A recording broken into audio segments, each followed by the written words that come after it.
Hi, Ivan. So we'll just start with a small pre-intro.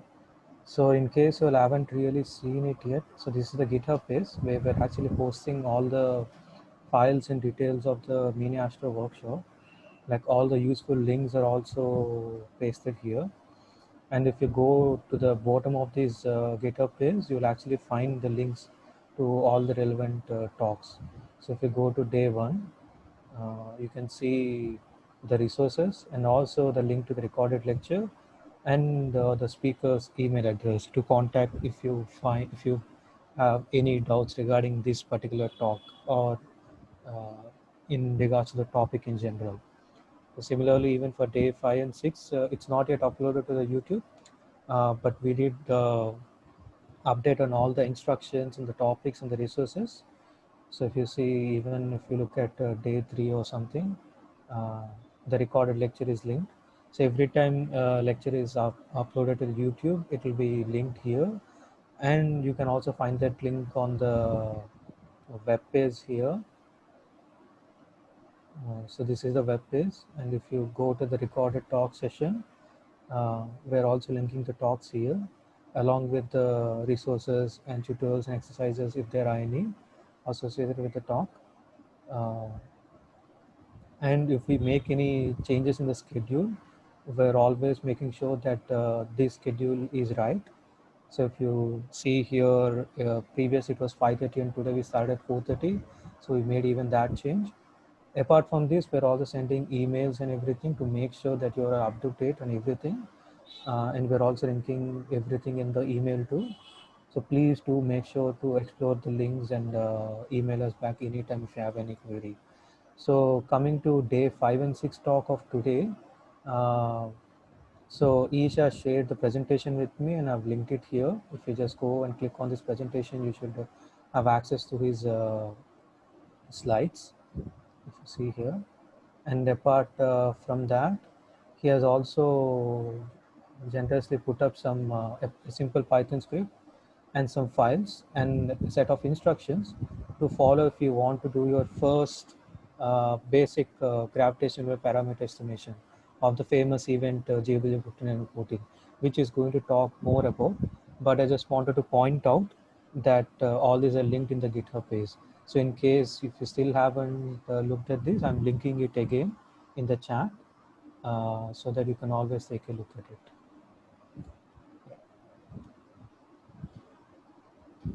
So with that, I think we can kickstart today's session. So as you know, Ish has given the intro to gravitational waves lecture yesterday.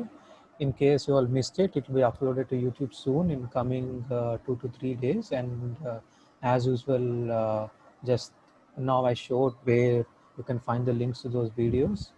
And so again, for those people who haven't attended yesterday's session, there was a talk on introduction to gravitational waves.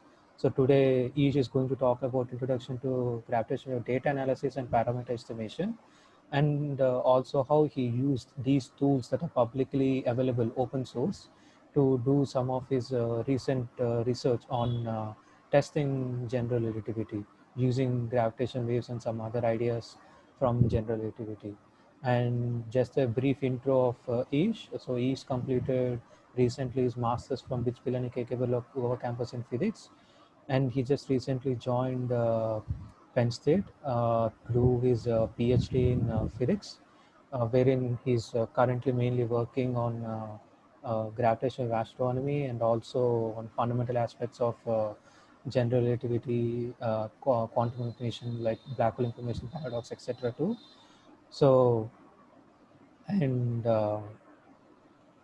if you'll have any questions during the talk, so please post them to the chat. And if there are some pressing questions, and I always try to bring them up to the Ish. And during the talk, there'll be some 5 to 10 minutes break where Ish will try to answer the questions that are posted in the chat till then. And please try not to have parallel discussions on the chat, guys. So please concentrate on the talk. So if you find some question interesting and if you want to ask a follow-up question, yeah, do. But if you don't, please don't try to answer it, because we really want you people to concentrate on the lecture. And in case you want to speak up during that 5 to 10 minutes break, you can always click on thumbs up and I'll unmute you and you can ask your question. And we'll also have a Q&A session at the end of the lecture. So I think with that, we can start off, Ish. Yeah, thanks, Surendra. Thanks for the introduction again. And I'll just share my screen, put it in presentation mode, and start the pointer. So yeah, can you see everything? Is everything good? Yeah. Okay, nice. So yeah, hi again, everyone. For people who are attending, who attended the last talk, hi again. For people who are attending it today for the first time, hello. I am Ish Gupta. And as Surendra said, I am a graduate student at Penn State, and I am also a member of the LIGO Scientific Collaboration. And I mainly work on gravitational wave data analysis. And I also do work on Hawking radiation and just looking at black holes in general. So that, okay. So just a brief introduction. And to start with, I'll basically recap just the last parts of our talk yesterday because it is going to help us today. So yeah, what we talked about yesterday, we introduced general relativity in a very, very layman format, and we talked about gravitational waves.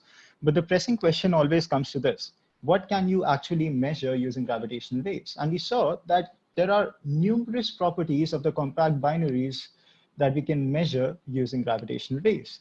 Well, what are these numerous properties? So we generally say that you can sort of differentiate them into two groups. The first group is the intrinsic parameter group, where you have masses, spins, precessions, and if you have neutron stars in the compact binary, then you have tidal deformity as well.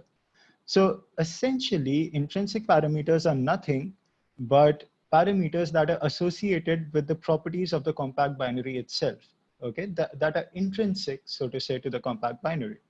Extrinsic properties are related to sky location. Okay, so right extension, declination, inclination, how far is it? Sorry, so luminosity distance, polarization angles, and all that. So intrinsic parameters purely related to the properties of the compact binary. Extrinsic parameters more or less related to your detectors in some sense, and also the compact binary in the sense that, you know, inclination angle and all that. But yeah, you get the difference. So that, and you can measure all these using gravitational waves. So how do you measure these properties? Well, as we discussed yesterday, the way you measure these properties is actually what we call parameter estimation. And what is parameter estimation? So let's see. You have general relativity, which is a theory that tells you everything about gravitational waves.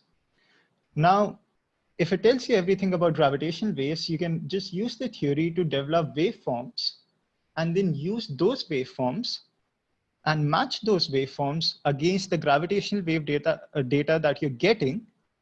And using that matching that you do, you can obtain the values of these parameters. Okay, so I'll repeat myself. You use general relativity to obtain these waveforms.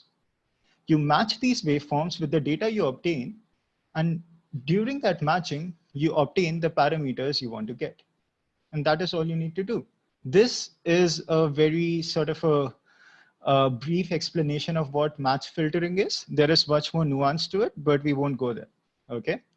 Now, the data you get in the detectors, the gravitational wave data that you get, it has noise, right? It's not just one precise waveform that you're getting. It has noise, which just brings up the question, or rather the thought that what is the accuracy by which you can sort of measure all these properties that you're talking about? Can you measure them exactly precisely? Well, no, because there is noise.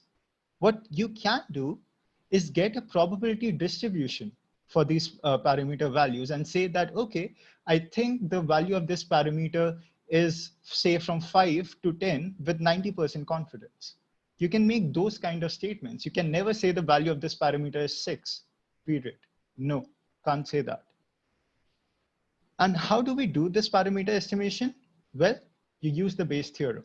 So I'll recap it again, even though I mentioned it yesterday once, because this is important. This is essentially what we're going to use everywhere in parameter estimation, this precise equation.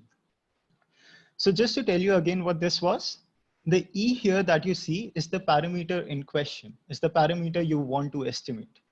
The D that you see is the data. It's the gravitational wave data that you're getting. And the H is the hypothesis. What is the hypothesis? Well, you can have numerous waveforms, right? There are numerous families of waveforms. I'll mention a few later. and you choose a particular waveform for your system. And then you say that, okay, assuming this waveform is correct for this particular system, and that assumption itself is your hypothesis, then you go ahead and say that, okay, assuming this waveform is correct, what is the value of my parameter, or what is the probability distribution related to my parameter? So that is what you're trying to calculate essentially. Now, how is this calculated? Well, basic Bayes theorem, as I said. Okay, so let's look at the first term here. The first term, as I mentioned here, is called the prior. Okay, so again, it just says that it is the probability distribution of parameters based on our hypotheses. What it really is that priors essentially put bounds on what the value of your parameter can be. So imagine it in this way, okay? So say you know that the sensitivity of your detectors only allows compact binaries of total masses from say 2 solar masses to around 200 solar masses, right? So you don't really expect to get a compact binary of around 700 total mass. 700 total mass, I mean, when I say 700, it means solar masses. Everything, all the masses are in solar masses. So yeah, you don't expect it to be around 700. Then why would you even allow that value when you're actually calculating probability distribution? It's just going to increase your time, right? If you take all the values that you don't even expect to get, which is why you put priors. You tell your program exactly what values are allowed. And that is what prior more or less does. You can also put more educated guesses. You can give it a distribution of values that it can get. And you can make those educated guesses based on the astrophysics of the system. Sometimes you can, sometimes you can't. So those are priors. The second thing, and the important thing, is the likelihood. Now let's look at this. What this says is that what is the probability of obtaining the data that we got, the data that we detected, given a particular parameter value put in the waveform that we chose. So you understand? What is the probability that I got this particular data if I put a particular parameter value in the waveform that I assumed? And that is likelihood. So what is the likelihood of getting this data given this parameter value and this hypothesis or this waveform? And finally, at the end, at the bottom, you have evidence, and it is just a normalization constant. So more or less, it is never really taken care of, to be honest. But yeah, it's there because Bayes theorem. So you have to sort of take into account everything. And once you do this calculation on the right-hand side, you get the left-hand side, which we call the posterior, which comes at the end. And posterior is what we want because it is essentially the probability distribution of this parameter given the data and the waveform that you chose. So you see, this is exactly what we wanted. We wanted a probability distribution for the parameters like chirp mass and mass ratio that I discussed earlier, given the data and the waveform that we choose. So that is how it is done. All you do is calculate these values in the RHS, put them all together, you get the LHS, and that is all you want. Okay. So moving on. Now, whenever it comes to parameter estimation, you will hear this a lot. We sample over parameters. You know, people talk about samplers all the time when it comes to parameter estimation. And I want you to sort of understand what sampling over parameters really means. Okay. So here's the idea. Okay. Pick a parameter, say any parameter, just one. Okay. Say you pick up chirp mass. So you start here. You just picked a parameter. Now, as I said, you have a sample space of all the values that that parameter can have, all the values. It can have actually any value, but you then bound that sample space using your priors. So chirp mass can essentially have any value, to be honest. It can have value from 0 to infinity. If one of the masses is 0, it can have value from 0 to infinity. The point is that you have to choose exactly what values make sense. And that is what your priors do. So say I want to say that my chirp mass can have values from 5 to 15 solar masses, then that is what my prior will say. That if the value of the chirp mass is from 5 to 15, then give it a sort of probability, else let the probability be 0. And if the probability is 0, here in the prior, you see nothing goes ahead. Your posterior probability automatically becomes 0. So you have essentially bounded your sample space. Okay. What is the next thing you do? Well, now that you have a sample space of parameters, of parameter values, sorry, you just have one parameter right now, chirp mass, and you have a sample space of parameter values, you pick up a parameter value and you put it in your waveform. You know, the H, the hypothesis, the waveform you assume, you put it in it. And once you put the parameter value in a waveform, well, your waveform is nothing but a function of that parameter, right? Like f of x, so f is a function of x. If you put in the value of x, you get a number, which is essentially what you get here. So it's a waveform. You put in the value of the parameter, you get your waveform with that value of the parameter. Now you match this thing exactly, the waveform that you got after putting in that value, you match it with the gravitational wave data that you got. So you match it. You try to see how similar is this waveform with this parameter value with the gravitational wave data that I obtained. And that matching gives you the likelihood. And we remember what the likelihood is, right?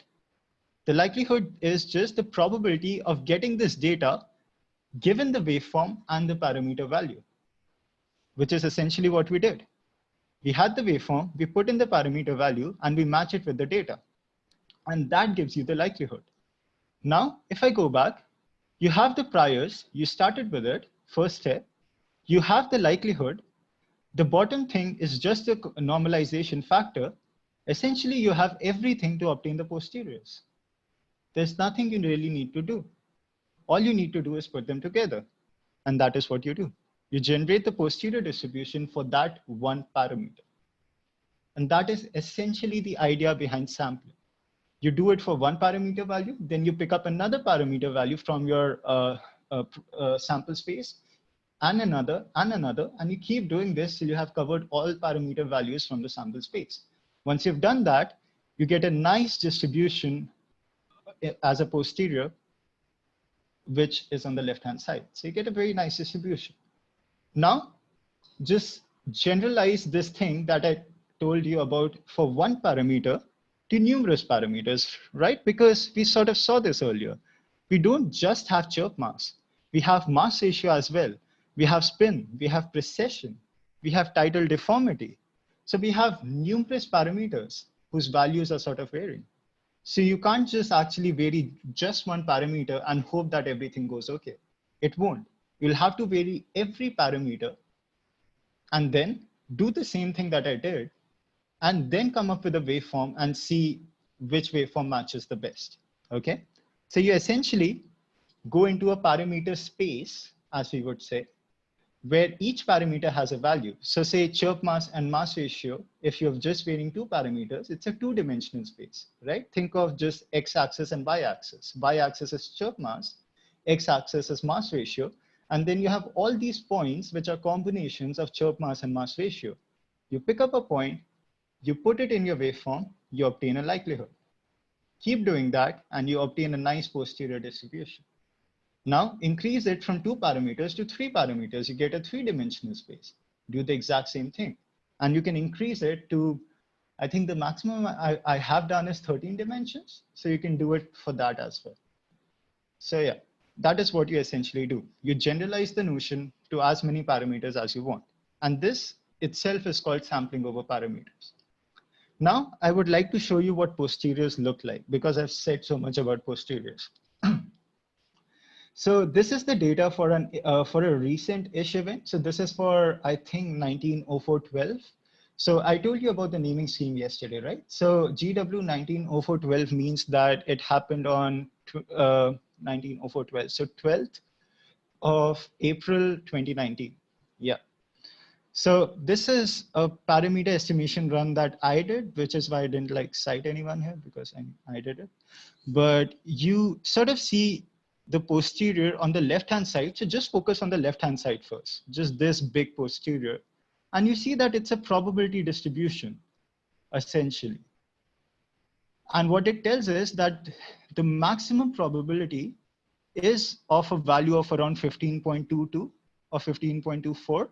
But then there are other values with non-zero probabilities, which is exactly why I tell you that you can never say that, the chirp mass, and by the way, sorry, this is the chirp mass in the units of solar masses. You can never say that, okay, the chirp mass for this system is 15.22. Nope, doesn't work like that, because whenever you say that, I'll say, oh, but 15.1 has a non-zero probability. So what are you talking about? You'll always mention things in confidence intervals. You'll say that, okay, the probability is between 15 and 15 point, the chirp mass is between 15 and 15.4 solar masses. And I can say this with with 90% confidence, because these lie in the 90% confidence interval. So things like that. So you always have to make probabilistic statements. You can never make deterministic statements when it comes to these, because there is always noise. You will always get probability distributions. And I mean, you would want to have probability distributions when there's noise. So yeah, that. Now, this is called a one-dimensional posterior, because as you see, it only depends on one parameter. It is a posterior of just one parameter. But what you can also have is a corner plot, which you see on the right. And this you'll see a lot when you see gravitational wave related publications where they are analyzing events. You get corner plots a lot. And let me just tell you what corner plots really show you. Okay. So for each parameter, and I'm not sure if you can actually see the parameters, but you have mass 1, mass 2, here you have total mass. Then this is the chirp mass. A1 is spin 1, A2 is spin 2. A1Z is just the Z component of the spin.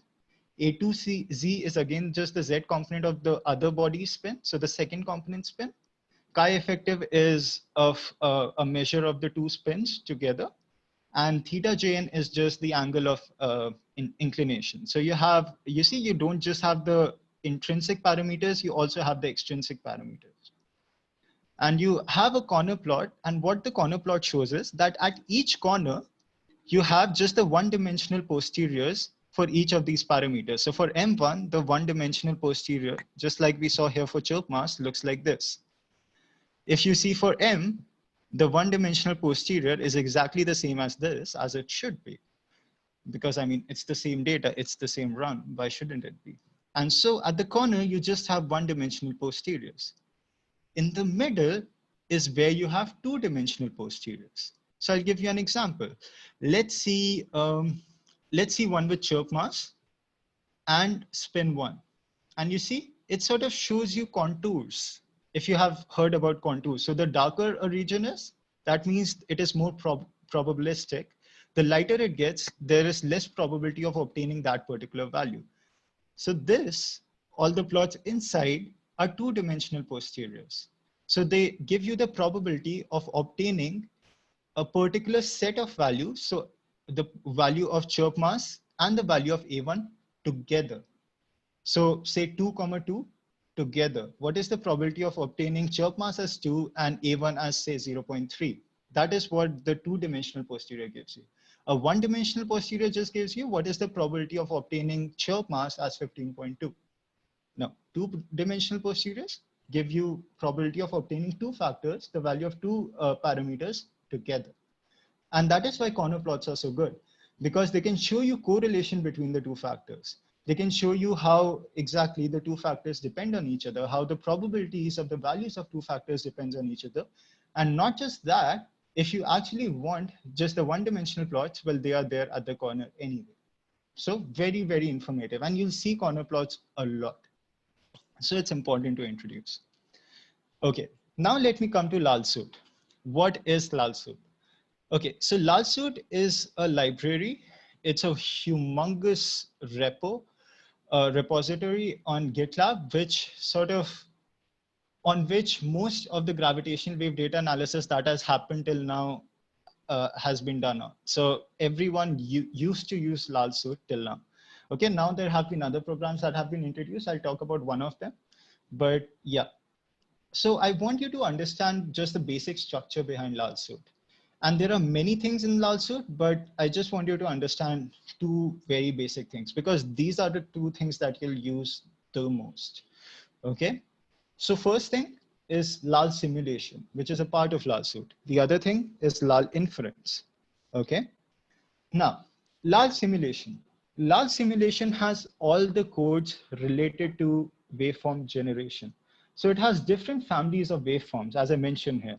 You have Taylor F2 waveforms. You have IMR family of waveforms. You have SEO BNR family of waveforms. All these are different family of waveforms because they apply different methods to obtain these waveforms, which is why you sort of, again, have different families, and not just different families, you also have different domains of waveforms. So you don't just have time domain waveforms, you also have frequency domain waveforms. So waveforms that depend on time or sample over time versus waveforms that depend on frequency, or they sample over frequency, and you can have those.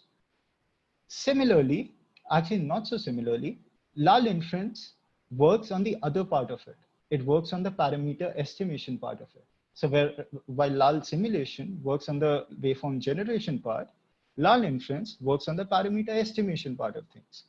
And what it does is, it allows you to sample over all these parameters. We just understood what sampling over parameters really means.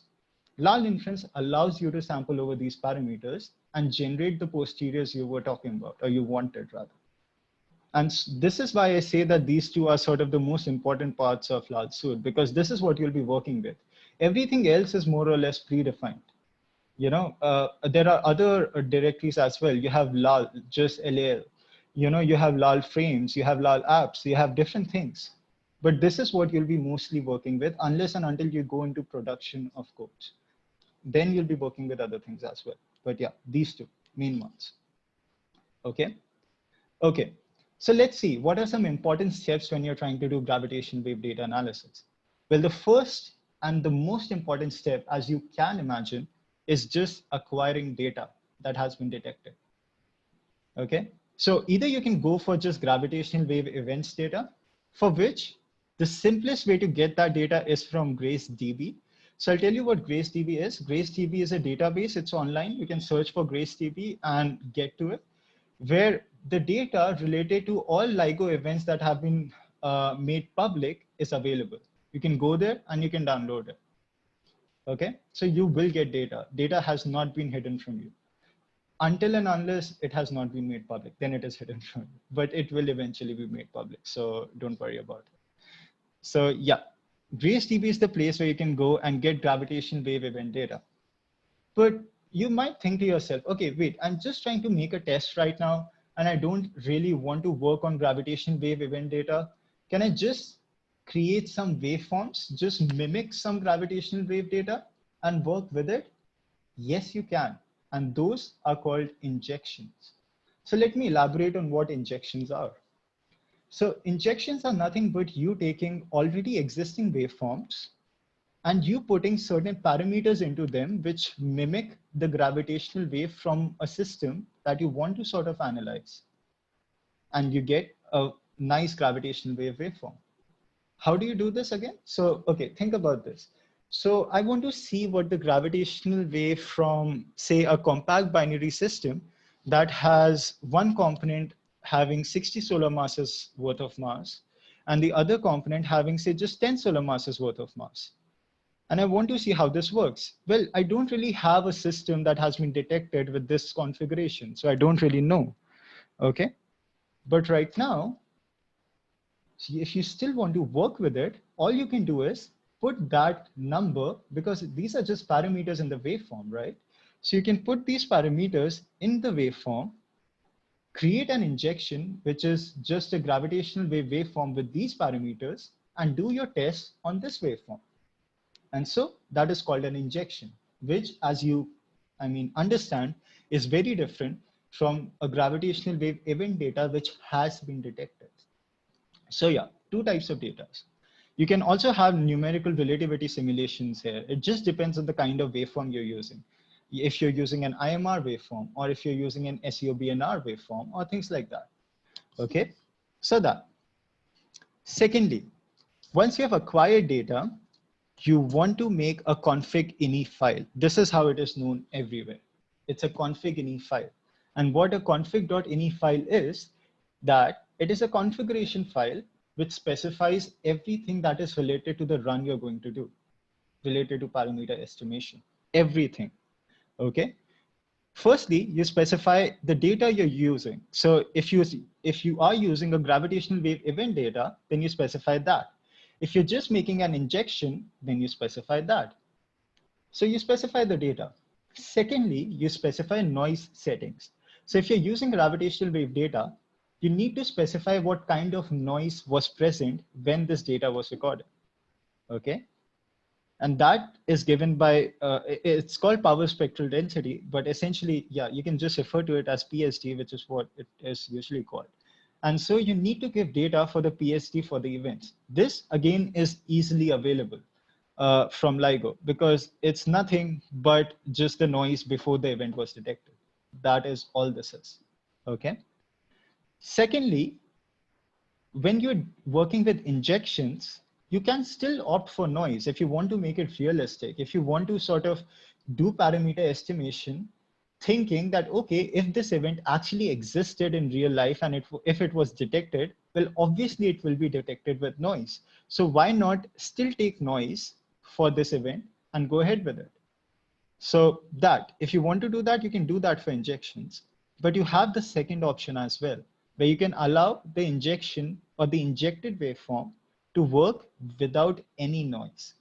All you're trying to do is you're trying to work with the waveform. You don't want any noise at all. And you can do that with injections. You can't really do that with actual data because actual data already has noise. But you can do that with injections because injection is something that you made by yourself. So that. Once you've given the noise settings, you have sampler settings. Now, I told you about sampling over waveforms, sampling over parameters, sorry. Now, how do you actually sample over parameters? Well, it's simple. You use samplers. See how simple. So yeah, and there are different kinds of samplers. You have MCMC samplers, you have nested samplers, you have Dynasty. Dynasty is also a type of nested sampler, but I mean, I've mentioned Dynasty particularly because it's used in Bilby, which is what I'm going to talk about a bit later. So yeah, and the normal Dynasty sampler is faster than Lal inference Lal inference nest. So that's why.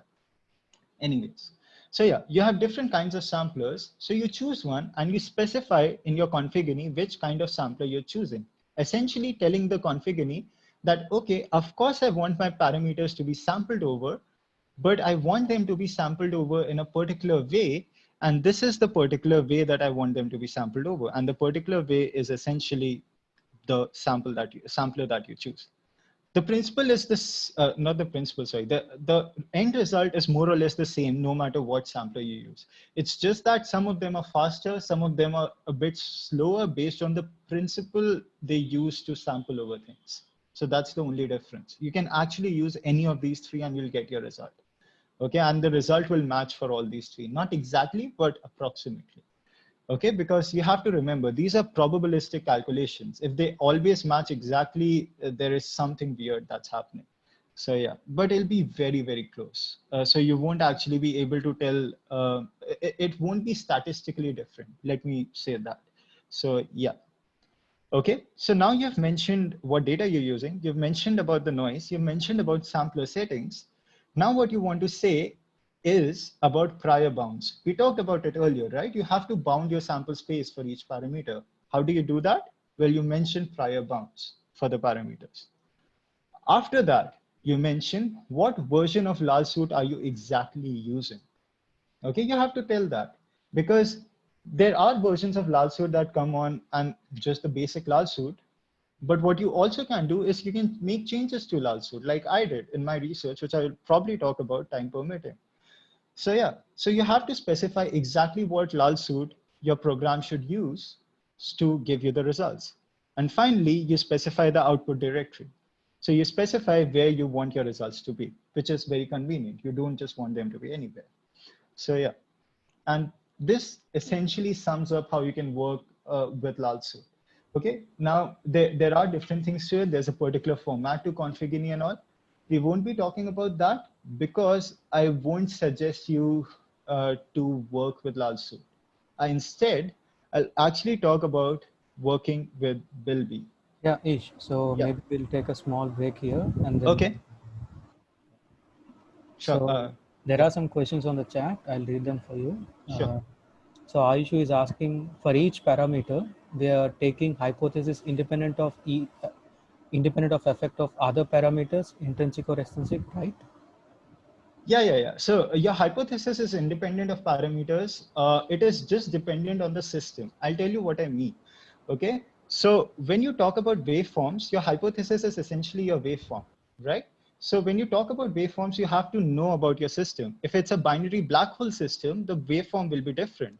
If it's a binary, if the binary has a neutron star as well, then your waveform will be completely different, right? Because it has to include for tidal deformities as well and other factors.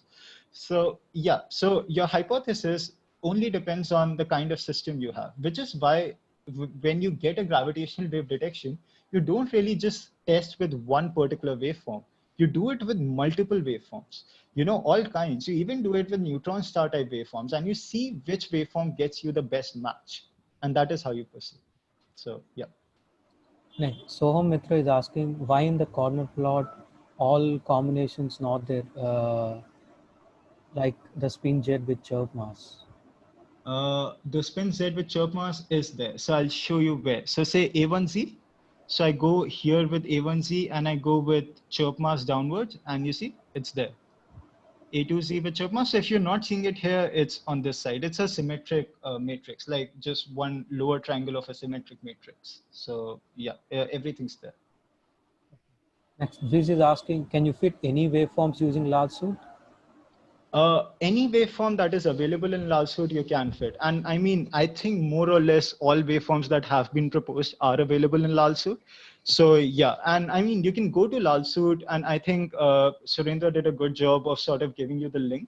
So go to LalSuit, go to the Lal simulation part of it, and see all the waveform files.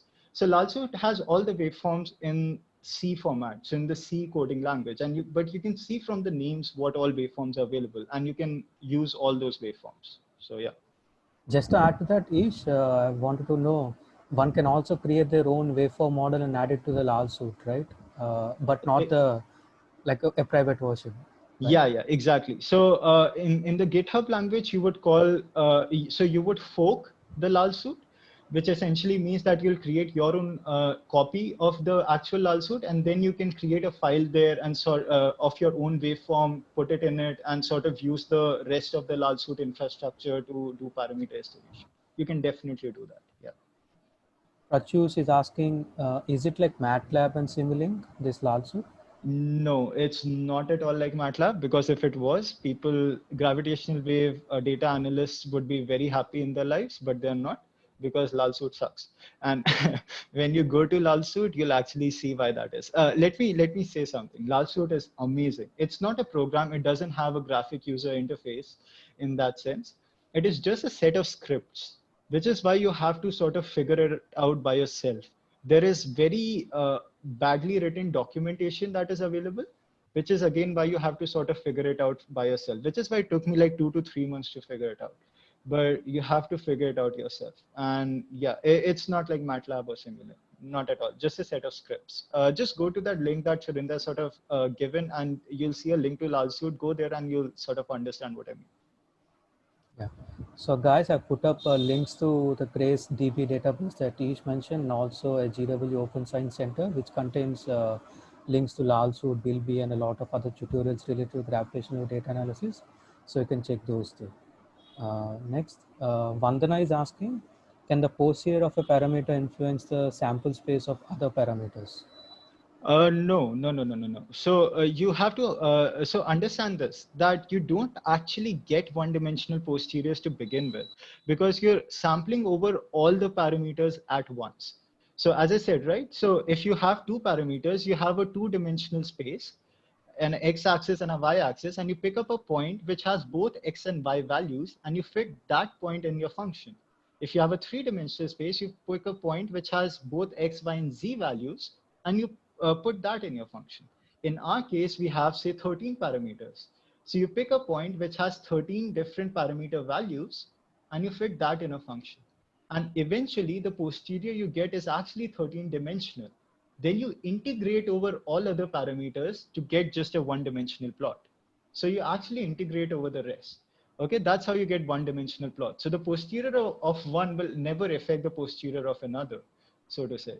The priors might, the posterior will not. And next, Shubham Bharadwaj is asking, how do we know the merger masses, post-merger and after-merger? I think he's trying to say, how do we infer masses from in spiral merger and post-merger? How do we know the masses? How do we know the masses? Okay, so I'll answer two things because I'm not sure if this is what you were asking, because this is what usually is asked. So I'll first answer that, which is that, okay, so you get a system, how do you know what to sample over? Like what kind of parameters to give? And the answer is you don't. You test it for all possible values of all parameters. Okay, you have templates for each, not each, but sort of combinations of masses, and you sort of test it with those and you see where you get the best fit. And that's how you, and then you make some very preliminary calculations, or not rather calculations, claims about what the masses can be. Then you make more narrowed searches. Okay, so that is how usually people go about it. The second thing would be, okay, so given that I have a gravitational wave detection, I have a waveform, how do you actually get the masses? Well, gravitational waveforms are functions of these masses, right? And as we talked about earlier, you just sample over these masses, you put the values of these masses, and when you put the values of these masses, the waveform behave in a particular way. And you check all those, for all those combinations, which waveform matches the detective waveform the best. And that is how you would know what the mass can be, whichever matches the best. So that, I hope I was able to answer your question there. Yeah, in case, Shubham, if we didn't answer your question properly, you can always click on yes, and I'll unmute you if you want to ask a question in person, or you can always post the question again in the chat. Okay, and next Ayush is asking, so if some data doesn't match with prior waveforms, what happens then? Like if I have a compact object has 2.6 solar mass, then what is it to be considered, a NS or a BH? 2 point, how much? 6. 2.6, yeah. Okay, this is pretty close. Okay, so there was an event recently on 1908-14. Surinder, do you remember what the solar mass there was? It was around 2.6 itself, right? Yeah. I think this question is in It's a regards. leading question. Yeah. So, yeah. Okay. That's a very good question. I'll tell you something. Okay. This is sort of related to my research as well, which I might get to talk about because I'm on the 9th slide and I don't have many more. So yeah, so what happens is that you do calculate or rather match using both IMR phenom IMR phenom. Why am I saying IMR phenom?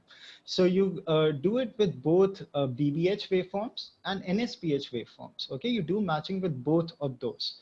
And you try to see which sort of matches the best. Say for some reason, both of them match pretty well. And this would be weird, to be honest. But say for some reason, both of them match pretty well, then you really can't say a lot. Because unless and until you have sort of an EM counterpart that's coming in, which definitely tells you that it's a neutron star, you can't really do anything other than that. So what you can do is what I will talk about in my research. So yeah, I'll sort of tease it like that and not answer you completely. So yeah. So just to add what Ish has just said, so we can't really classify 2.6 solar mass to a black hole or a neutron star. The reason for that is, so usually you have an electromagnetic counterpart in a given compact binary if it includes a neutron star only when, if that neutron star is not very compact enough, that it can actually get tidally disrupted before the neutron star actually gets completely absorbed into the black hole.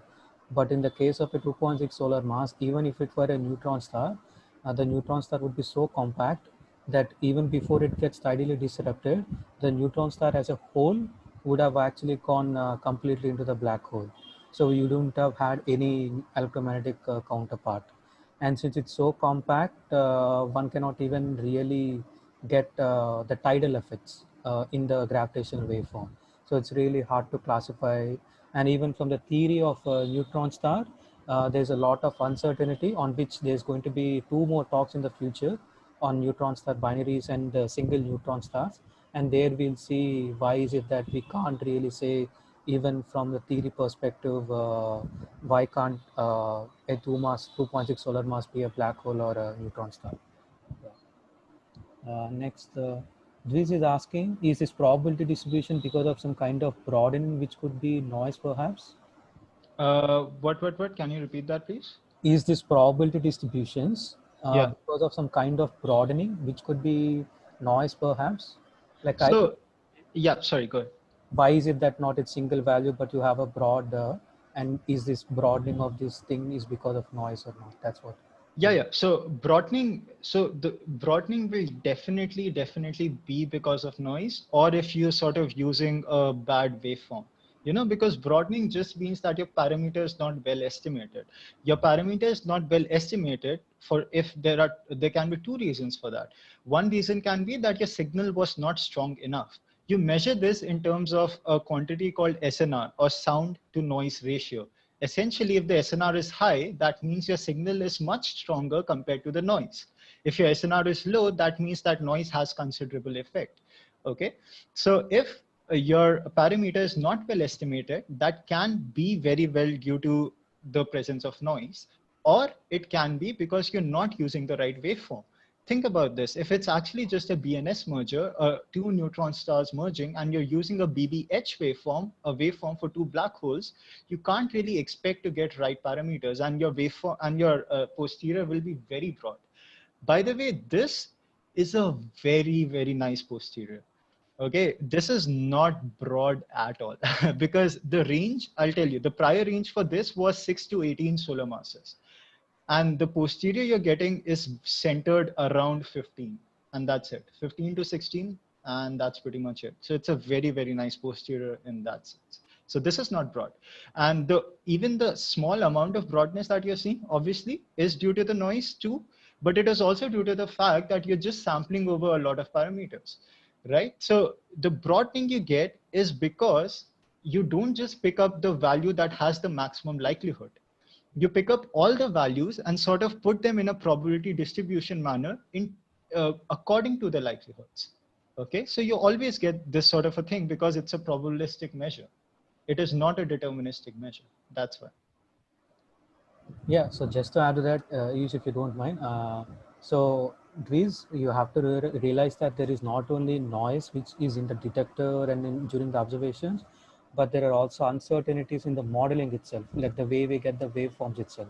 Even True. waveforms themselves do have some uncertainties. That is because we are basing our waveforms and calibrating them using numerical relativity simulations, and numerical relativity simulations actually discretize your equations and solve them on a computational grid, right? And since you cannot go to infinite resolution, you will never get a perfect waveform. There will always be some error even from the modeling of waveforms too. And apart from these two, correct me if I'm wrong, Ish, we can't really sample every point that's there in your prior. That is why Ish mentioned these three ways of sampling: MCMC, dynasty, nested sampling, etc. Is because if you really want to sample each and every point between say 6 to 18 solar mass, say 6.1111, 6.11222, all those, it would be computationally very expensive. So that is why there are some algorithms uh, which try to make up for this. So even from that way also, we can't really pinpoint the exact value. So, right, Ish? Yeah, very true, very true. That is a very good point. So because and yeah, as Surinder said, you have to realize that the sampler sort of picks up points which it thinks are good enough to sample, right? And the better the sampler is, the more intelligent, in a more intelligent way, it will pick up points, right? So, and that is what samplers usually do. So essentially, the idea is to sort of find a maxima when it comes to a nice 13-dimensional likelihood, and then just roll around that maxima. If you're able to find a maxima, well, good enough. That's around what your sort of parameters will be based on, which is sort of what you see here. If you're not able to find a maxima, your probability distribution will be very haywire. I should probably have put one like that as well, because I definitely have those. But yeah, that's a very good point. And Nishant is asking, how are bounds decided, the prior bounds, I guess. is deciding bounds itself probabilistic process in some sense? Yeah, it's a hit and trial to begin with. So I'll tell you what I mean by that. So I told you, right? So when a detection occurs, so when you detect something, there are a lot of templates that are tried upon it. So you get some preliminary idea of what kind of a value it has. So say for chirp mass, say for this event itself, right after detection, you had many templates and you got a preliminary idea that, okay, its chirp mass is 17, around 17. Okay, so preliminary idea. It's not very nicely done because I mean it has to be done very fast, right? Because there are so many detections happening. This run, by the way, the results I'm showing you took around 20 days to complete. That is how slow Lal Shoot is. It's on a So supercomputer, guys, you yeah, mentioned. yeah, which is on a supercomputer on the LIGO Caltech cluster. So it took 20 days to complete. So yeah, and that's why they have to do this within a few hours maximum. Okay, so which is why they can't really pinpoint exactly what the value would be, or rather get this good a posterior. And say they get a posterior that is centered around 16, between 16 to 20. So that is how you then put your bounds. You say, okay, if it's centered around 16 to 20, let me put my bounds from 5 to 25. Then you get a posterior. Then say you get a posterior between 16 and 18. Then you say, okay, so it's consistently between 16 and 18. Let me put my bounds from 10 to 20 and then see what happens. And then you get another posterior. And that's how you can keep narrowing bounds till you get a nice posterior that is well centered around things. You don't need to do this, but if you are sort of a perfectionist where you want exactly the best possible result, you can do this. And which is, by the way, this is what is done usually for publication papers, where you don't have very narrow prior bounds, but you have narrowish prior bounds for most things. Because again, the narrower your prior bounds are, usually the computation takes less time. So that. Yeah, so just to add to that, so as you mentioned a very crucial point, so there are two types of analysis. One is online analysis called detection pipeline, and the other is offline analysis. So here I think what Ish is showing is an offline analysis, which takes a lot of time. Yeah. But apart from this, when there's a certain, to even make a detection and everything, there's a detection pipeline where the analysis done is pretty fast and very rudimentary, so that data on the detection like the sky localization etc can be shared with the electromagnetic or neutrino telescopes, so that they can pinpoint their telescopes in the right direction. So that is why you have these two sets of analysis. And then Shubham is asking, but one more now, like how we get the intuition of what mass to start off with to fit the waveform to match it with the observed data. Again, you don't get an intuition for that. You just have a lot of templates which have different mass values in them. So you have sort of already made waveforms, particular waveforms with certain mass values in them, and you just match those waveforms with your gravitational wave data, and you keep matching lots of these waveforms, and you see where around what kind of values do you start getting good amounts of matches. And that is when you sort of start narrowing it down. You don't have any intuition, more or less, because how would you? Right? So that is why it can be a gravitational wave signal from anywhere. So yeah, you don't really have an intuition. You just have to sort of, do it in a hit and trial way, which is what is done, by the way. But again, Ish, you mentioned this point during your talk, right? That based on the noise curve, the PST, and the Mhm. sensitivity of a detector, you do know what type of mass ranges, spins, etc. can you actually observe Yeah, in the yeah, yeah. data. So you can sort of have a bound on it, but like when I said bound, I meant that, your bound is like, say from 10 to 200. Hmm. But that is more or less it. Even then you have these templates that you have to keep applying again and again to sort of make sure that you cover everything. And it is not very necessary, to be honest, to do this, because say even if you get it wrong by a factor of 10, but the false alarm rate is good enough that it eventually goes into analysis, offline analysis, as Surinder mentioned, you will eventually get to a better value. It's just that you have to make sure that you have a good enough value around there. so that you know that, okay, it is a legitimate signal because it matches my waveforms pretty good. My false alarm rate is pretty sort of low in the sense that, the probability of this signal being a false signal is 1 in 10 to the 9 or 10 years. And then you can sort of go ahead. So, yeah. I think last question, and after that we'll move on. So Ayushi is asking, could it be neither of them? Like, so previously she was asking, 2.6 solar mass, can it be a black hole or neutron star? So she's asking, can it be neither of them? I mean, sure, but then what is it? I mean, so it's that, right? So what can you get from gravitational wave data analysis?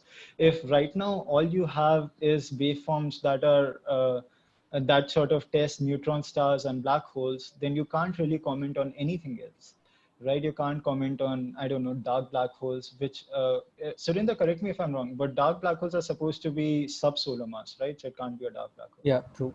Yeah. I mean, So they can have any range, but then yeah. if one actually finds a black hole in the subsolar mass range, Yeah. then the only possible explanation currently is dark black hole. Dark black holes, right? So, and yeah, subsolar mass, just in case you're hearing it for the first time, mass less than 1 solar mass, so lighter than a sun. So yeah, so that, and so it can be anything. You're absolutely right about that. It's just that right now with gravitational wave data analysis, the way it is, we don't really have means to sort of comment on something else that it can be. And that is where the astrophysics people really come and they sort of start making claims based on their knowledge about things. So which is again important because gravitational wave is sort of restricted to just compact binaries, which are black holes and neutron stars. So yeah.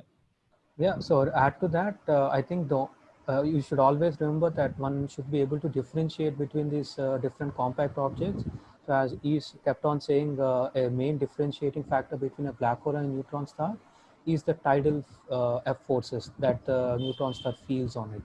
So similarly, if you have your own compact star, which is not either black hole, white dwarf, or a neutron star, and if that can actually explain the observed gravitational waves better, then yeah, but you have to make a model and everything for it, a waveform model, etc.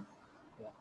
Next, Tishya Gupta is asking, are we planning to make instruments which would allow us to get a far better accuracy in order to make better analysis with high precision?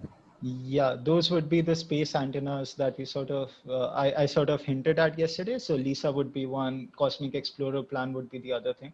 So yeah, because for space antennas, the SNR I talked about. So the SNR for terrestrial based observations that we make is between 10 to sort of 30-ish. That is more or less it. Okay, but for space antennas, the SNR can be very high in hundreds. Okay, and the stronger your signal is, the better observation you can make in principle. So yeah, definitely. To that, the answer to your question is definitely yeah. And also, by the way, there are also some advanced detectors. I think they're called Einstein telescope, right? Which are coming up, which are land-based and which have longer arm lengths compared to LiGo and better technology to reduce the noise. Even they are being planned. So I think one last question.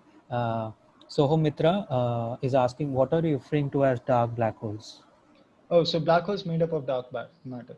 So essentially that, as simple as it gets. As I say, as I usually say, physicists are very, very sort of mundane when it comes to naming things. Very simple. So yeah, black holes made of dark matter. Yeah, that's all. Okay, nice. So, okay, thank you for your questions. And I hope that Surinder and we were able to clarify your doubts. Let's move on to Bilby. So why did we come to Bilby? Because I said that Lalsu sort of sucks. So yeah, Bilby. Okay, so why work with Bilby instead of Lal inference? There are a few points and these 3 points are very good. Firstly, it's new and it's very fast. Why? Because firstly, you use the dynasty sampler. And the dynasty sampler is much faster than Lal inference Nest or Lal inference MCMC. So Bilby, the way to go. You can use other samplers as well, by the way. Dynasty is just the sort of the default sampler that Bilby has. But that. Secondly, it is very easy to install and execute. You'll see that when you sort of try to do the things I've mentioned in instructions in that repo that Surinder linked you to, it's very easy to install and execute. Uh, for just to tell you about my experience, as I said, it took me 3 months to get used to Lal Suit. It took me, I think, around 2 to 3 days to get used to Bilby. So it's very, very easy. And why is it very easy? Well, because Bilby is mostly based on Python. I mean, it is completely based on Python, except when it sort of uses Lal Suit, which is based on C. So yeah, Bilby is almost completely based on Python, and everyone knows that Python is easier than C. If you say no, then you're just flexing. That's all. Python is obviously easier than C. So yeah, that. And I mean, Bilby is a very nice sort of package, and the community is also very helpful. The documentation is very, very well written when it comes to Bilby. So why not just use Bilby? And to be honest with you, I have sort of seen this trend in the community that people are trying to shift away from Lal inference, sorry, not Lal inference, Lal suit, which includes Lal inference, and sort of going towards these new softwares like PyCBC or Bilby. So you might as well start with one that is gonna be used in the future anyway. Okay. Secondly, Bilby actually uses Lal simulation to generate its waveforms. So it is just a execution mechanism. All you're really doing is that instead of using Lal inference, which was responsible for parameter estimation, instead of that, you're just using Bilby. That is all there is to it. Okay, and it is very fast, so that helps. Okay, now in Bilby, you don't really have the config ini files that I mentioned here. This is purely for LALSUIT. I mentioned it here because if you eventually end up working with LALSUIT, which you might if you join the gravitational wave data analysis community or just LIGO in general, so you should know what config ini files are because they just get mentioned like that. That give me a config ini file. That is exactly what a person has told me, by the way, give me a config ini file. So that is how they are mentioned. And because that's why I wanted you to know about it. But yeah, but Bilby doesn't have a config ini file. Instead, what it does is that you just create a Python script that uses functions in Bilby to generate the data and do parameter estimation. Just a Python script. Now, fortunately, I was able to provide you guys with a Python script so that you can do this by yourselves. Once you have obviously installed Bilby, you can do this by yourselves on your PC. And yeah, and this Python script allows you to do data analysis for the event 150914, which was the first event that LIGO detected back in 14th September 2015. Yeah, right from the name, always from the name. So yeah, that. And so you can sort of go to the repo and try to do it by yourself. I've also added some very rudimentary instructions, but I hope they are enough. If you face any problems, you can always email me, which is again mentioned in the repo that Surinder hinted at. So yeah, and as I mentioned here, sample scripts are available, which is me just reiterating the fact that I've provided you a Python script. So yeah, try Bilby first because you'll be able to get done with things much faster than what you will be able to with Lal inference, and you won't have to bang your head against the wall, which is always a good thing. Okay. Additional resources. So here I've mentioned a few resources. So firstly, I've mentioned a paper by my supervisor, Satya Prakash, because this paper is amazing. This paper gives you everything that you need, the theoretical basis behind gravitational waves, gravitational wave data analysis, and what you can do in astrophysics and cosmology using gravitational waves. And I absolutely love this paper. It's a huge review, by the way. It's not a 5-page paper. It's I don't even remember how many pages, but like double digits, easily 70, 80, or maybe more than that. So yeah, it's a really nice paper. Secondly, as Surinder mentioned, the Gravitational Wave Open Science website, so it has very, very nice tutorials, video lectures. They also give you like Jupyter notebooks where you can just go ahead and sort of implement things by yourself. So do check this out as well. Thirdly, I've mentioned the documentation for Bilby. As I said, Bilby has been documented very, very well. So if you just go towards the documentation for Bilby, you'll be able to sort of, understand what the thing does and how you have to use it. And finally, the documentation itself has a section called examples where they give you scripts as well. Those scripts are not updated, by the way, which you can see if you compare my script with their script. My script is updated, it works. I produce results with it. So, but theirs are not. So, but they will still give you an idea of what you can do with Bilby. So you can sort of check these out. Again, this presentation will be uploaded by Surinder, so you can always go to these links later. You don't need to take screenshots or note them down. So yeah. Okay, now I will move on to my research, which I like, and it's gonna get a bit technical, but I hope I don't lose you guys. Okay, so here is what my research was sort of based on. Uh, we know that gravity is the currently known and best theory of gravity is general relativity. Okay, and general relativity predicts gravitational waves. It gives us the particular form of gravitational waves as well. So we can just use gravitational waves, which we are now detecting, to test general relativity. That was the basic idea. And that is what we try to do here by testing the no-hair theorem. Now, let's see what the no-hair theorem really means. Okay. I love this cartoon, so I sort of included it. It's not mine, so credits given where they're due. But okay, let's see what the no-hair theorem is. Okay, so general relativity says that any black hole can be completely characterized by just three parameters. Any black hole can be completely characterized by three parameters: its mass, its charge, and its spin. Okay, just that: mass, charge, and spin. Now, astrophysically, you don't really expect, till now at least, the black holes to have that much charge to sort of have a considerable effect. So we generally just drop charge and we don't talk about it. And you're left with mass and spin, but that is essentially the idea. Now, okay, if any black hole can be completely characterized by mass and spin, then any system of binary black holes can also be completely characterized by just a set of intrinsic parameters, which are just functions of masses and spins, right? Nothing else should change when you talk about two black holes instead of one. And that is, and I mean, that is true. So this is what general relativity predicts, that you should have, that the dynamics of the two black holes should just depend on their masses and their spins. And I mean, that sort of makes sense. So we go ahead and we sort of see what we can do with this. Okay, so this is probably the most difficult equation you'll see in any of my slides. So let's just sort of look at it. Okay, I'm going to explain it to you and I hope I'll succeed in doing so. So this is what a gravitational wave waveform sort of looks like. Okay, what we have done here is that we have taken the waveform and we have sort of decomposed it in terms of a basis, the y-elements you see. And if you've seen y-elements before and you think about spherical harmonics, you're absolutely right. Just that these are spin to weighted spherical harmonics. Don't want to think about it? Don't. It's okay. What are basis functions if you don't know? So if you have studied vectors, you see how we sort of decompose vectors into components. So component along the x-axis, component along the y-axis, and component along the z-axis. So then that x cap, y cap, and z cap are just basis vectors. Similarly, ylms or y22 and ylm are just basis functions.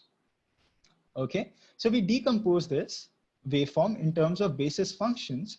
And what is seen is that the H22 mode is usually the dominant mode. Okay, you sort of derive the waveform and you see that the H22 is the dominant mode. And then the other modes are just the subdominant modes. Okay, so H22 is the dominant mode and the others are subdominant modes. Now these subdominant modes or higher order modes can also get excited, and they get excited, or rather they become considerable compared to the dominant mode and cannot be neglected compared to the dominant mode in certain cases.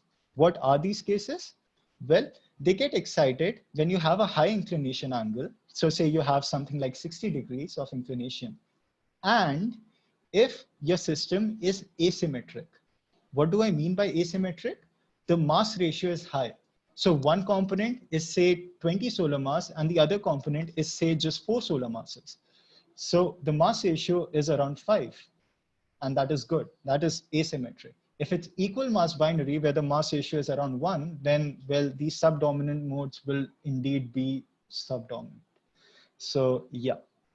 So we want to look at such systems where these subdominant modes also have some sort of weight, where they are considerable compared to the dominant mode as well.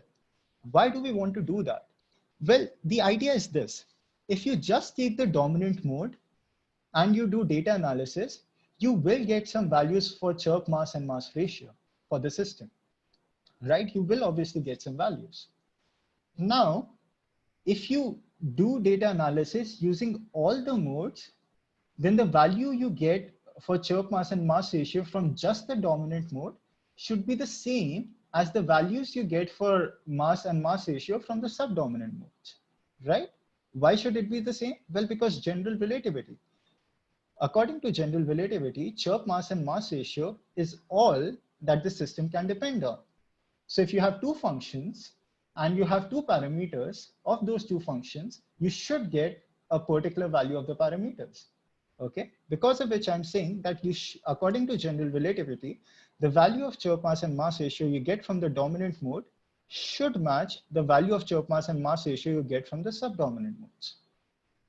To check this, what we say is that, okay, here lambda is the parameter, so lambda would be mass ratio and chirp mass. We say that in subdominant modes, let the chirp mass and mass ratio be different, the delta lambda being the different part.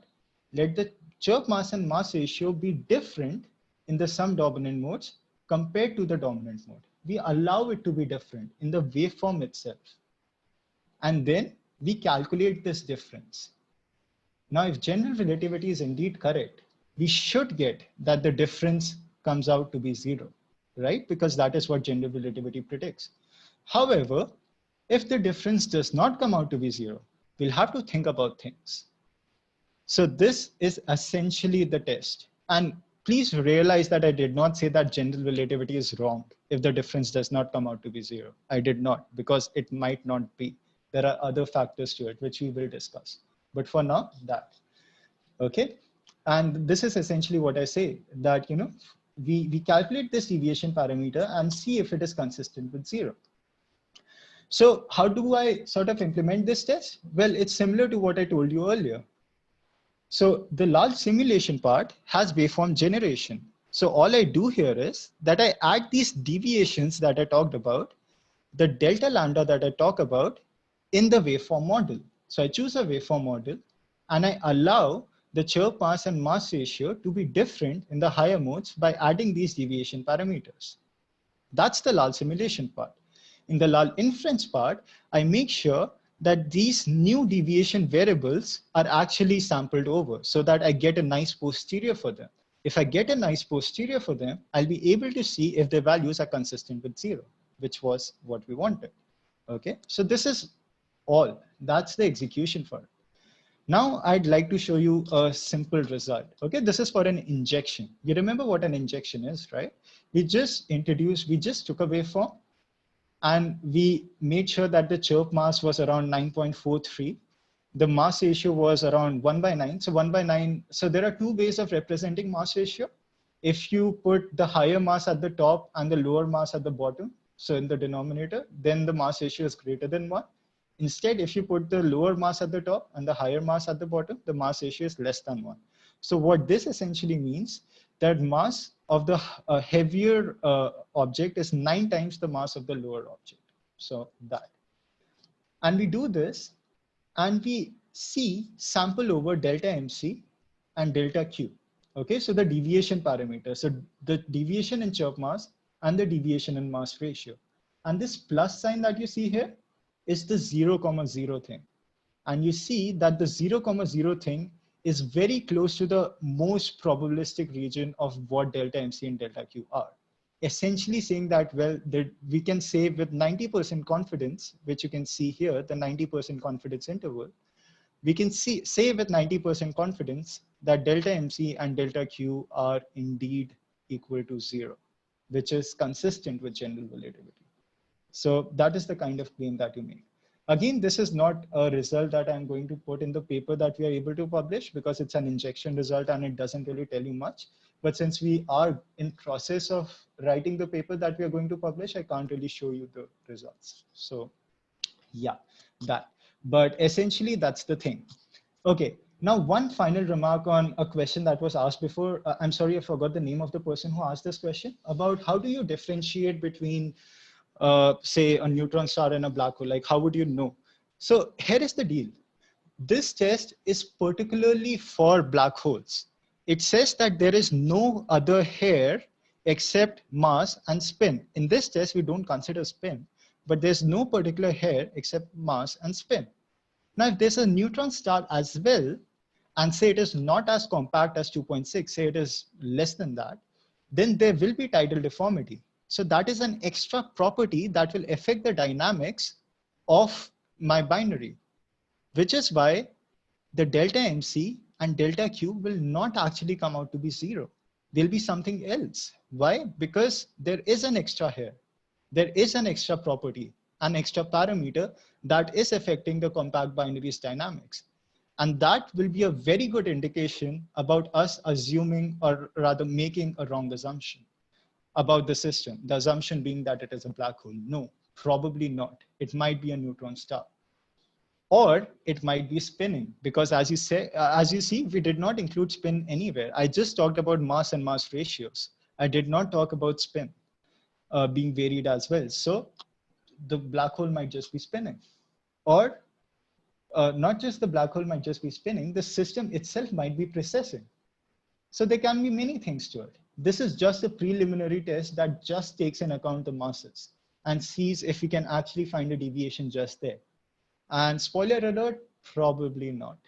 So general relativity pretty much stands tall. So yeah, and that is pretty much it. Questions? Ayush, thank you for the wonderful lecture. So we do have questions.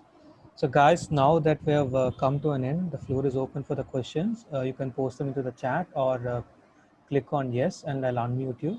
So first, the questions that are present in the chat. Soham Mitra is asking, what is the difference between dominant and subdominant modes? How can some bases be more dominant than the others? Mm-hmm. So that is sort of easy to understand in this way. So subdominant modes usually depend on, and also don't think about it in terms of bases being more dominant than the others. No. It's just the composite. While you decompose, the certain components that come in the subdominant mode are just sort of, so think about it in that way. So these components in the subdominant mode are preceded by a factor outside. Okay, they have a factor that multiplies to this, and that factor depends on things like mass ratio. And if that factor depends on mass ratio, well, if your mass ratio is high, then obviously these factors will be dominant. If your mass ratio is very low, these factors will not be dominant. So which is why I said that if your mass ratio is just like 1, these things will not be dominant because of that factor that sort of comes outside.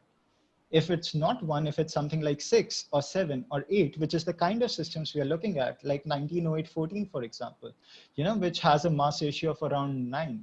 So yeah, and that is the kind of systems we look at where the subdominant modes actually become considerable because of that factor that sort of came outside. So that just comes out because of your decomposition into spherical harmonics, spin to weighted spherical harmonics.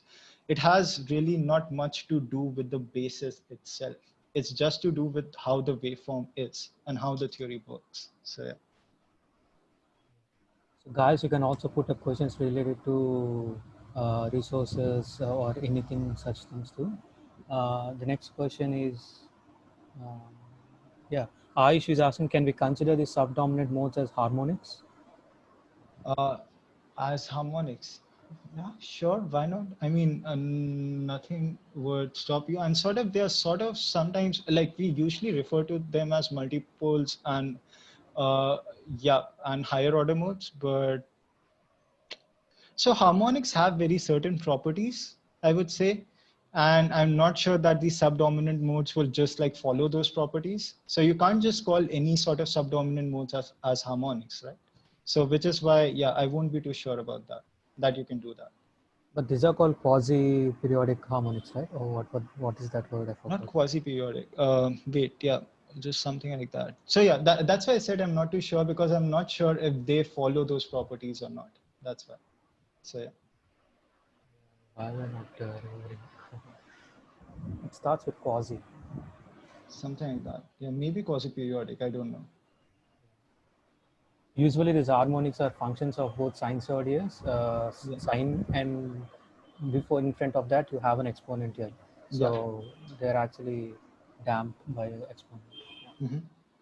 The next, Shubham Bharadwaj is asking, the charge you mentioned in the property, is it usually zero for a black hole, isn't it? No, I mean, it can be non-zero. It's just that the black holes we sort of have seen till now, all the charge has been zero or so negligible that you cannot see a trace in the gravitational wave data that we got.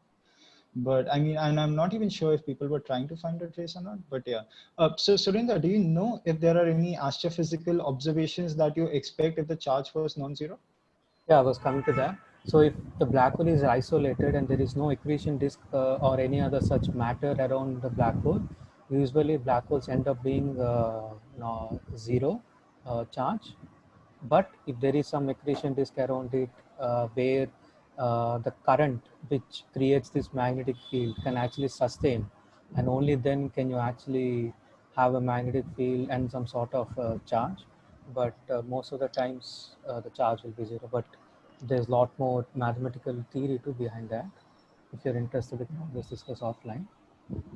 Then Giz is asking, how much of math do you need to do all this? If you would suggest an undergrad, which book he or she must to do to understand all this? A physics and also a math book, if you can suggest. Okay, so there are two parts to this. So if you want to do gravitational wave theory, I think a very, very good book for that would be this Gravitational Waves Volume 1 and 2 by Michele Maggiore. And I think maybe mention that, or if Surendra, you sort of know the book, you can just mention it in the chat.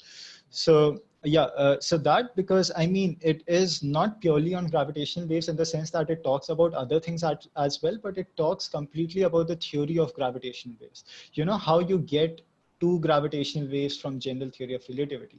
If you want to know general theory of relativity, you have to start with basic books. So like I honestly love Sean Carroll, and Carroll's book on, it's called Space, Time and Geometry by Sean Carroll, because that book is, I think, the best book that you can start with. It's just amazing. He writes in a very, very nice way, and it's very accessible to people, because that, I think, was the first book I read and I was able to understand things. So yeah, if you want to, if you're just talking about gravitational wave data analysis, you really just need a brief idea of what gravitational waves are. And then you can just work on the data analysis part of it, which is mostly coding.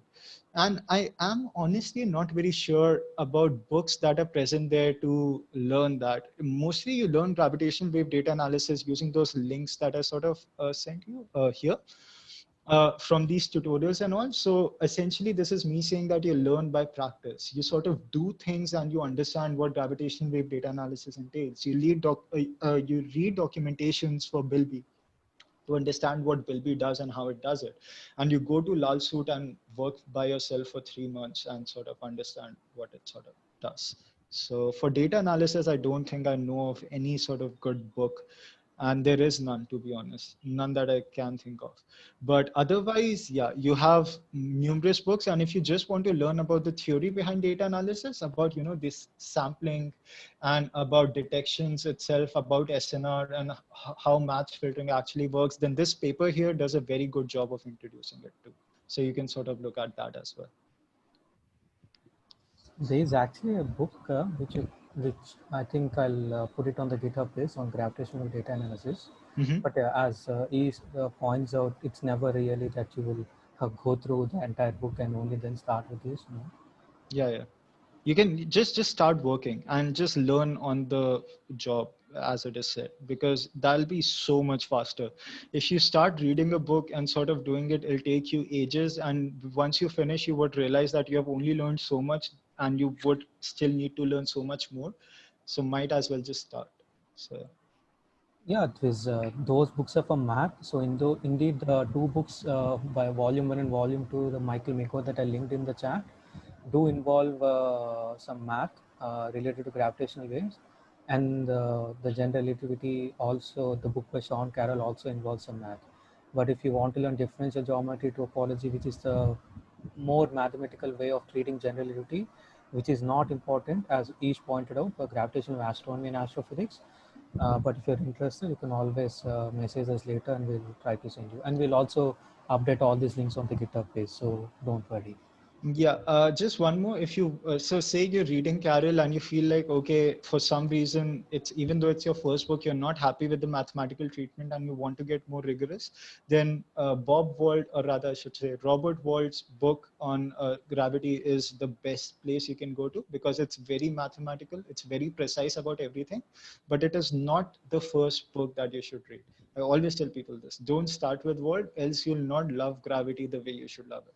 It'll just become very mathematical and mechanical, and I don't appreciate that. You can appreciate Walt a lot more once you've sort of read it from Carroll, but not the other way around, I feel.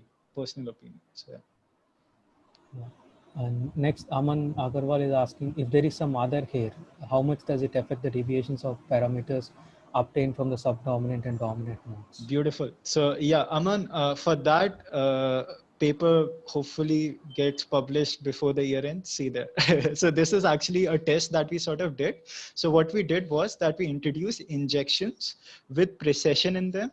We introduced injections with spin in them, and we sort of wanted to see, and with tidal deformities in them, and we wanted to see how it sort of appears in delta MC and delta Q, you know, how it's sort of how you see it. And there are good amounts of deviation. So what you will actually see, because we are going to put those results in the paper, what you will see is that even if you just include precession, depending on how much the precession is, so if it's precessing just by a small amount, say the precession is around 0.1 on a scale from 0 to 1, then the deviation is very small. It is still very close to 0. But if the precession is around 0.9 on a scale of 0 to 1, then you actually see that the chirp mass and mass ratio for higher modes, so the delta MC and delta Q, is completely off 0. It's like around 2 or 3 or even 4 sometimes. So that is how far it can go, at least for the case of precession. I But think Ish is also trying to refer it to hair of the black hole itself, not the system as such. oh, I So see. I think apart from having mass or spin, uh, Mm-hmm.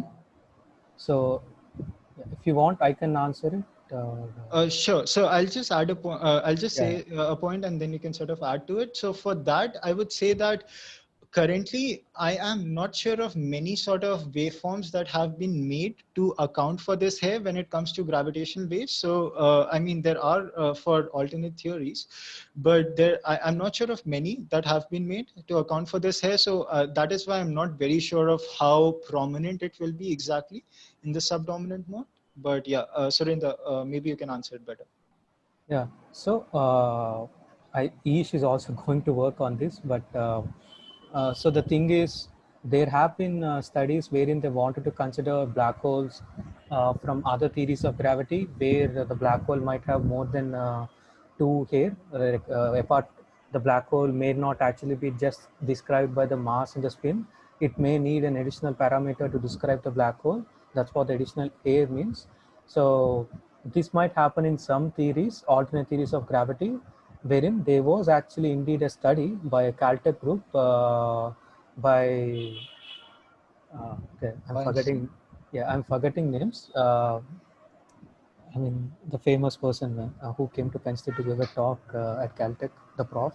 Oh, Tukolsky. Tokolsky, yeah. Yeah. So Tokolsky and team, they actually did a study of this additional hair where they considered black holes from alternate theories of gravity, and they actually simulated and they looked at the waveform, and they see how much this waveform actually best fits 59 and 14. So far, the results say that still gravity wins. General theory of relativity wins. The problem with these additional theories of gravity, as Ish also pointed out, is that to get these waveforms, one has to be able to simulate it, either on a numerical relativity on a HPC, or do some approximations and get the waveform. So unfortunately, it turns out when you try to solve these equations, which might say that the black hole might have additional hairs, it's not so straightforward to get those equations and to solve them on a computer. But yeah, there have been studies, and there are also ongoing studies, and I think Ish will also try to work on it in his PhD too, wherein he's going to look at the ring down or the inspiral part of the waveform, wherein he's going to use additional theories of gravity. But I don't think Maybe some additional hair may be involved or not. I'll try to link that paper in the chat for your reference, Aman, or share it later. Next, Tisya Gupta is asking, does a gravitational wave behave exactly like any other wave in nature? In what sense exactly? So if you're thinking about it behaving like any other wave in the sense that it has an amplitude, a frequency, and all that, then yes, it does.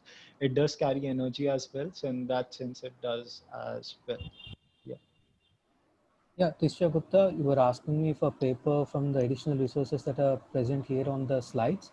The slides will be shared with you later and also will be put up on the GitHub. So please do look at it. And Prachus is asking, but when you take the real gravitational data of a binary black hole cohesion in your equation, it may not come near to zero due to noise. So how can you be sure if it is a neutron star or a black hole if the mass range is between 2 to 3 solar mass? Oh, so you're essentially saying that due to noise, this thing won't be close to zero? Is that the thing? Yeah, so he's saying this mismatch might actually be just due to noise, or Uh-huh. uh, how can you even differentiate? Like what he's trying to say, I think, is when you take a neutron star or a black hole, you will get a slight mismatch, right? In the case of what's it? If it's a neutron star, Yeah. I sort of get your point. So yeah, that, again, just to talk about that, here we won't really consider signals where the noise is less than, where the SNR or the sound to noise ratio is less than 20. So even I think one of the things that we did, so we're considering two cases for here, two events, 1904-12 and 1908-14, and both of them, one of them has an SNR of around 20 and the other one has more than 20. So why we actually say this is that you have to understand that when we talk about subdominant modes, they are still subdominant even if all these factors, that the high mass ratio is there and inclination is there, which means that even if the sound to noise ratio for the dominant mode is around 20, the sound to noise ratio for just the subdominant mode is actually less than that. It's actually just around 15 or 14 or even less. So you can't really, take systems where the noise dominates, because then, yeah, you cannot comment about any result that you get of this sort, because, well, the noise can easily be dominating. But when you have systems where the SNR is around 20, 25, and even in the subdominant modes, it's around 15, you can easily talk about things, because 15 is a good sound to noise ratio. Their noise really does not have that much effect that it sort of deviates your 0,0 to a large point. So yeah, that. and he's trying to ask if it can, if this correlates with we getting mistaken whether it's being a black hole or a neutron star, if it is supposing in between 2 to 3 solar mass. It shouldn't, because I don't think that tidal deformity will have that small an effect that you sort of just see a deviation that you would think would come out of noise. And because, again, we'll only be considering signals where the noise is, it's sort of negligible compared to the strength of the signal. So yeah, anything related to noise will always be checked, and we sort of do something called a PP test to take this into account, that noise doesn't really affect our systems all that much, but which has been done for this test, by the way. So yeah, it shouldn't affect the fact that you are not able to differentiate between a neutron star and a black hole. So just to add to that, even if the tidal deformability of the neutron star is very low because it's so compact, then the only way to differentiate is if it has an electromagnetic counterpart. I think we did discuss about this previously during the talk too, but if it's still not clear, you can click on yes and I'll unmute you, or you can post the question again. Tisha Gupta is asking, and what are the main topics that I should study in physics before going on to relativity, like prerequisites to general theory of relativity? Prerequisites to relativity. I don't know. I honestly felt like, okay, so you have to sort of do special relativity. There is no way you don't do special relativity and go to general. Special relativity doesn't really have any prerequisites except the Newtonian mechanics you already know, and you have to know Newtonian mechanics to understand exactly where it goes wrong. So that's the only reason you have to know Newtonian mechanics. Except that, I don't really think any other prerequisite you require in general relativity. It is always good to know electromagnetism, because you sort of see a lot of parallels with how electromagnetism is formulated to when general relativity gets formulated, especially when you start talking in the language of differential geometry, where you start using one forms and two forms. So then you start seeing parallels. But except that, yeah, it's always good to know electromagnetism. That is what I'll say. Other than that, yeah, you can more or less go from special relativity to general relativity, and all the math that you require is usually covered by a good general relativity book. Like, it is covered both by Carroll and by Wald, so you should be good. Yeah, so just to add to that, to be more, what's say, cautious, please don't think that general theory of relativity is a general case of special theory of relativity. So it's because special theory of relativity deals with some separate, it's like a frame of reference, whereas general theory of relativity, actually it's not a frame of reference, but it's actually a physical theory which talks about gravity itself. So don't think that it's a general version of special theory of relativity, but it is essential to get some ideas from special relativity so that you can better understand general theory of relativity.